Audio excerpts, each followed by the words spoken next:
Hello students, today we will discuss the next topic of unit second, that is superconductivity. Conductivity हम already discuss कर चुके हैं. What is conductivity? हमने metals के बारे में पढ़ा है. They have large number of charge carriers. It means they are good conductors.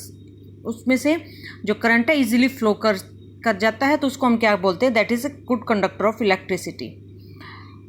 अब हमारे पास सुपर कंडक्टर, जो सुपर कंडक्टर्स होते हैं, सुपर कंडक्टिविटी उनकी प्रॉपर्टीज़ है, और उन मटेरियल्स को हम क्या बोलते हैं? Super conductors. अगर हम टेम्परेचर डिक्रीज करते हैं, it means at very low temperature certain metal और एलॉय लूज देयर रेजिस्टेंस, यानी उनका रेजिस्टेंस डिक्रीज होता है, और किसी टेम्परेचर पर वो रेजिस्टेंस क्या बन जाएगा हमारे पास? Almost zero. हमने रेजिस्टेंस का फार्मूला निकाला था ML/NE². यहाँ पर मास, लेंथ, चार्ज और area. For given resistance these values are constant. Variable values है हमारे पास electron density and the relaxation time.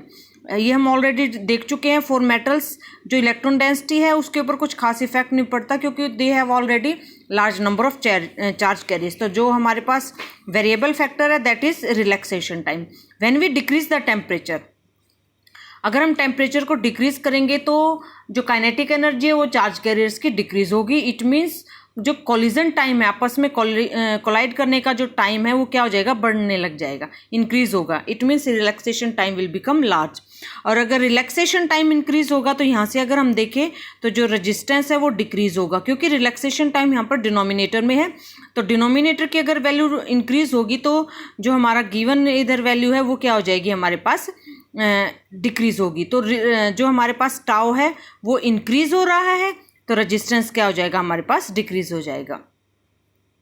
That is R decreases with decrease in temperature, क्योंकि टेम्परेचर के साथ फिर से मैं बता रही हूँ रिलैक्सेशन टाइम इंक्रीज होगा और हमारे पास जो रेजिस्टेंस है वो डिक्रीज हो जाएगा. जिस टेम्परेचर पर उस मटेरियल का रेजिस्टेंस ऑलमोस्ट जीरो हो जाता है, उस टेम्परेचर को हम क्या कहते हैं? Critical temperature. तो what is critical temperature? Critical temperature is that temperature at which resistance of the material become zero and it become super conductor. यानी उस टेम्परेचर पर उस मटेरियल का रेजिस्टेंस बिल्कुल जीरो हो जाएगा और वो मटेरियल हमारा क्या बन जाएगा? Super conductor. और जिस टेम्परेचर पर ये पॉसिबल होता है उस टेम्परेचर को हम क्या कहते हैं? Critical temperature. Now what is super conductivity? Super conductivity is the property due to which a metal और alloy show zero resistance at very low temperature. यानी ये वो प्रॉपर्टी है जिसकी वजह से कोई भी मटेरियल, या वी कैन से दैट कोई भी मेटल हमारे पास क्या हो जाएगा? जीरो रेजिस्टेंस हो जाएगा एट वेरी लो टेम्परेचर. और उस टाइम पर जो हमारा मटेरियल वो क्या बन जाएगा? Super conductor. उस मटेरियल को हम क्या कहेंगे? It become super conductor. अगर हम मरकरी मेटल की बात कर रहे हैं तो हमने यहाँ पर ग्राफ ड्रॉ किया है बिटवीन रेजिस्टेंस एंड टेम्परेचर. जब रेजिस्टेंस और टेम्परेचर के बीच में ग्राफ ड्रॉ करते हैं तो हम यहाँ पर ये देखते हैं कि जब 4.2 केल्विन टेम्परेचर है, उससे अगर कम टेम्परेचर होता है तो वहाँ पर हमारे पास जो रेजिस्टेंस है वो ज़ीरो है, और 4.2 से इंक्रीज करते हैं तो टेम्परेचर से, तो एकदम रेजिस्टेंस हमारा क्या होता है? चला जाता है increase. It means 4.2 is the critical temperature. Below this temperature the mercury behave like super conductor. जो मर्करी है वो हमारी सुपर कंडक्टर की तरह बिहेव करते हैं, क्योंकि इसका रेजिस्टेंस क्या हो जाता है? जीरो. तो when the temperature is less than 4.2 kelvin the resistance become zero and mercury behave like a superconductor. It means this 4.2 Kelvin is the critical temperature. और ये अलग अलग मेटल्स के लिए अलग अलग है. लेड के लिए ये वैल्यू कितनी है? 7.25 केल्विन. अभी सुपर कंडक्टर्स का यूज़ कहाँ किया जाता है? सुपर कंडक्टर्स का यूज़ किया जाता है फॉर मेकिंग स्ट्रॉन्ग मैग्नेट्स. जो हमारे पास हम आगे पढ़ेंगे, मैग्नेट्स बनाने के लिए हम मेटल्स का और एलॉय का यूज़ करते हैं, तो उसमें हम सुपर कंडक्टिविटी का यूज़ करते हैं. सेकेंड, रिसर्च के अंदर और हाई एनर्जी जहाँ पर पार्टिकल फिजिक्स की जरूरत होती है वहाँ पर यूज़ करते हैं.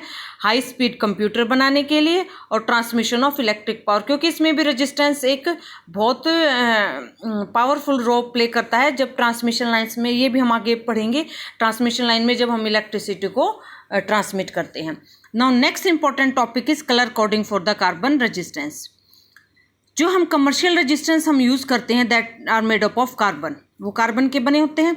उसमें बीच में कार्बन मटेरियल लगा होता है, दोनों साइड उसकी पिंस और we can say that leads लगी होती है जहाँ पर हम कनेक्शन करते हैं.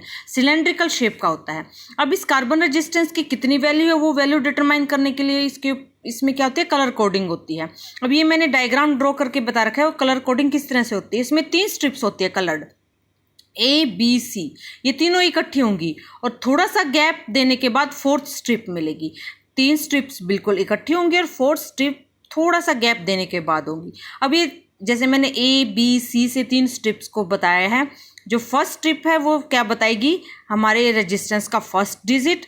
जो सेकंड कलर की स्ट्रिप है वो बताएगी सेकंड डिजिट, और जो हमारी थर्ड हमारी स्ट्रिप है, जो थर्ड डिजिट होगा वो 10 की पावर में होगा, यानी जो थर्ड डिजिट होगा वो जितना भी डिजिट होगा हम यहाँ पर 10 की पावर यानी मल्टीप्लायर की फॉर्म में रखेंगे। और जो हमारे पास 4th स्ट्रिप है, जो गैप दे के स्ट्रिप आई थी, वो बताती है हमारे रेजिस्टेंस की टॉलरेंस लिमिट, यानी एक्यूरेसी, कितने परसेंटेज इसमें एक्यूरेसी है जो हम रेजिस्टेंस निकालते हैं। तो ये वैल्यू निकालने के लिए हम एक टेबल बना रही है जिसमें हमारे पास क्या है, कलर्स हैं, black, brown, red, orange, yellow, green, blue, violet, grey. ये सब हमारे कलर्स हैं जो जिनकी कोडिंग मिलती है। इन लेटर से हम इसको स्पेसिफाई करते हैं और नंबर्स हमारे 0 से शुरू होकर 9 तक है। ये हमारे 10 कलर्स हैं तो इनको हमने नंबर दे रखे हैं 0 से लेकर 9 तक। और जो मल्टीप्लायर है, अगर मल्टीप्लायर की तरह यूज़ करेंगे तो वही वैल्यू हमारी 10 की पावर में यूज़ हो जाएगी। फॉर एग्जांपल अगर हम रेड कलर लेते हैं तो उसके लिए हमारा जो लेटर वो R यूज़ करते हैं, नंबर कितना है इसका 2, और अगर इसको मल्टीप्लायर की टर्म्स में यूज़ करेंगे तो 10⁻⁴ क्या हो जाएगा, 2 यूज़ हो जाएगा। नेक्स्ट जो हमारी 4th स्ट्रिप थी डिस्टेंस पर, उसमें क्या था हमारे पास, टॉलरेंस अगर गोल्डन कलर की है तो 5% टॉलरेंस है, सिल्वर कलर की है तो 10% टॉलरेंस है, और अगर कोई कलर नहीं है तो वहाँ पर क्या है 20% टॉलरेंस है। अब इस टेबल को याद करने का एक इजी ट्रिक है हमारे पास, B Roy, great Britain, very good wife, wearing gold silver necklace. ये ट्रिक है इस पूरी टेबल को याद करने के लिए।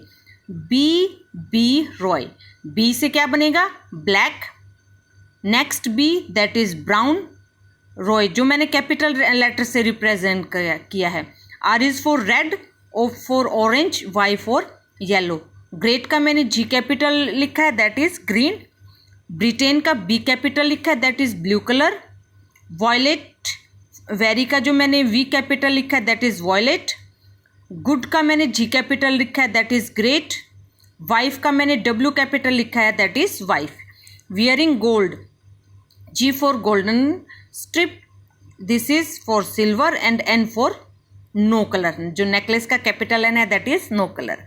तो इस टेक्निक से, इस ट्रिक से हम क्या कर सकते हैं, इनकी कलर कोडिंग जैसे मैंने इसके लिखी है, यहाँ से कलर कोडिंग शुरू कर दी, 0, नेक्स्ट ब्राउन के लिए 1, R के लिए 2, रेड के लिए 2, ऑरेंज के लिए 3, येलो के लिए 4, ग्रीन के लिए 5, ब्लू के लिए 6, वॉयलेट के लिए 7, ग्रे के लिए 8 और वाइट के लिए 9, और गोल्ड सिल्वर की टॉलरेंस मैंने लिख दी 5%, 10% एंड 20%।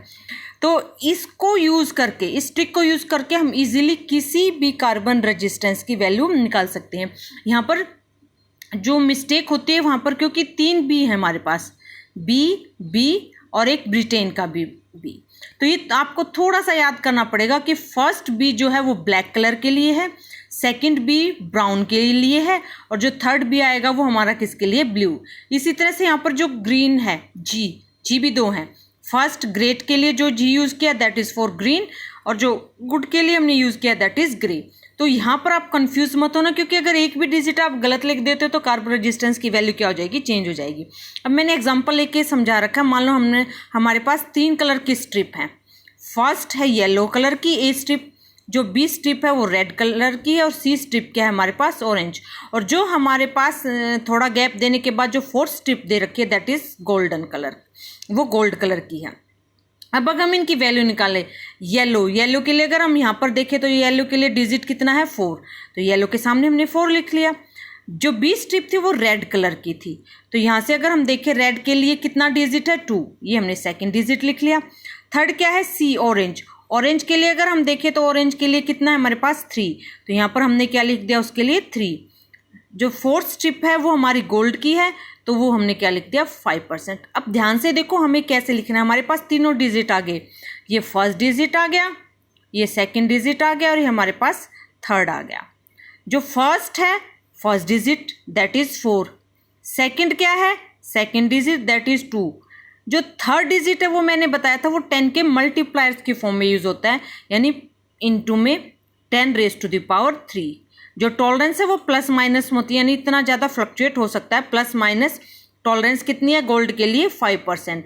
तो ये हमारे पास जो गिवन रेजिस्टेंस है जिसमें ये कलर कोडिंग होगी उसका रेजिस्टेंस क्या हो जाएगा, हमारे पास इतना हो जाएगा। अब एक एग्जांपल हो रहा है, हमारे पास 3 स्ट्रिप्स हैं। फर्स्ट स्ट्रिप रेड कलर की है, सेकंड हमारे पास ब्लू है, थर्ड क्या है ब्लैक है, और जो फोर्थ स्ट्रिप है उसका नो कलर है। तो हम फिर इससे डिजिट्स देखेंगे। पहले कौन सी है रेड, तो रेड के लिए हम यहाँ पर डिजिट देखते हैं तो कितनी है 2 है।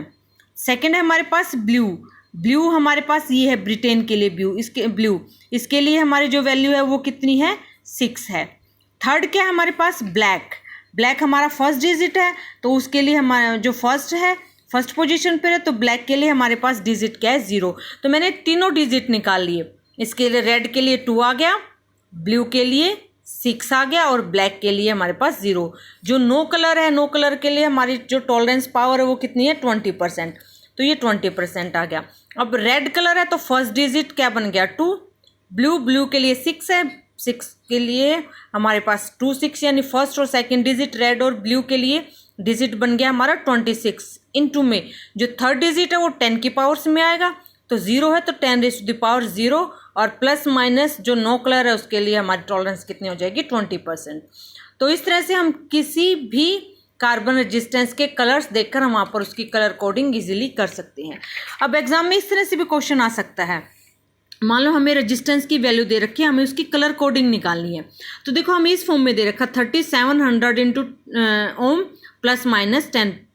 तो हमें वैसे ही जो स्टैंडर्ड हम लिखते हैं फर्स्ट डिजिट सेकंड डिजिट और फिर 10 की पावर, तो पहले हम इसको उसमें कन्वर्ट करेंगे।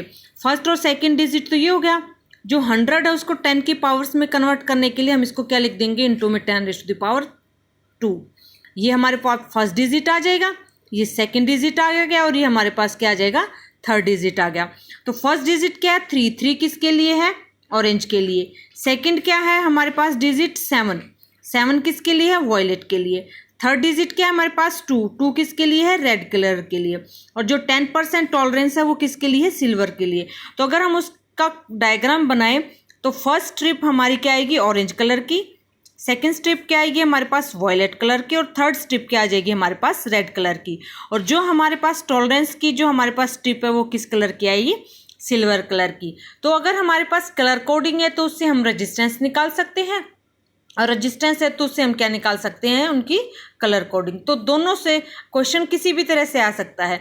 रेजिस्टेंस देके कलर कोडिंग पूछी जा सकती है और कलर कोडिंग देके हमसे रेजिस्टेंस पूछा जा सकता है। तो आप ये क्वेश्चंस घर पे अपने आप करेंगे और एक्स्ट्रा क्वेश्चंस भी आप क्या करेंगे ट्राई करेंगे, ताकि आप ये कलर कोडिंग अच्छी तरह से सीख सकें। Thank you.